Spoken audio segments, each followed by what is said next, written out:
Tapos na ang testing.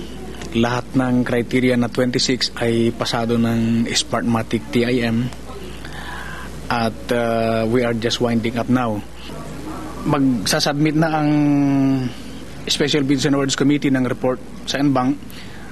Kasama na dyan ang ating recommendation, kasama yung reports ng Technical Working Group at lahat ng dokumento, lahat ng video graphic records dito sasubmit natin sa Commission and Bank, duly tabulated for easy reference.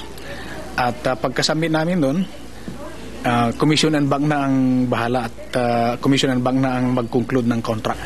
Palagay ko this week maaring i-award na ng Commission and Bank sa Smartmatic TIM. Tuwang-tuwa tayo. Tuwang-tuwa rin si Congressman Teddy Boy Locsin. Yung mga representatives ni Senator Mar Rojas, wala rin silang negative comments. Everybody is satisfied. Finally, we'll be into full automation of our elections. This is historic in the Philippine elections. So, naipasa nila yan, although hindi pa yan ang katapusan. Ito ay para lamang sa bidding at sa pagkakuha nila ng contract. Pagkatapos ng awarding ng contract, may 5 tests pa na pagdadaanan. Unang-una, yung laboratory test. Makikita natin na under different climatic conditions in the Philippines, durable ang machines. Katulad ng differences in humidity or dryness, temperature, coldness, and heat, mawi-withstand niya. At yung ating mga, dusty conditions or rough roads, mawi-withstand ng mga machines na ganito. Tapos meron din tayong tinatawag na field test. Ito ilalagay mo na sa field. 2 beses pa yan. Pagkatapos meron tayong tinatawag na mock election.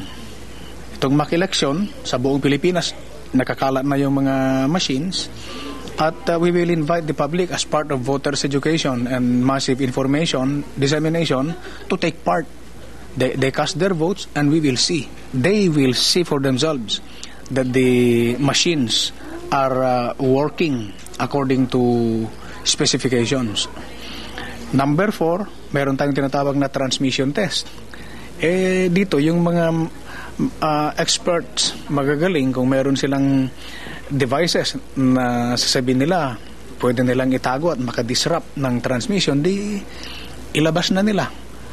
Maaring payagan ng Commission and Bank yan para makita natin kung ano naman ang weaknesses ng transmission at ayusin kung meron ngang witness na ganun. Pang-5 na test, ito yung final test. Sa final test, lahat ng mga IT experts everywhere in the Philippines, sa bawat PICOS machine na nakadeploy sa bawat precinct, puntahan na nila. I-testing. Makita nila how it will really work. At pag nakita nila na walang malicious code, wala namang naka-implant doon na program na magpapabor kahit kaninong kandidato, isa-certify nila na okay itong machine na ito. Isa-certify nila yan. Tapos isil na yung makina para sa kaarawan na lang ng eleksyon bubuksan at gagamitin. So, ito ay para makasigurado tayo na yung mga machines na na-deliver nila at naipwesto nila ay talagang magde-deliver ng gusto nating accurate election results.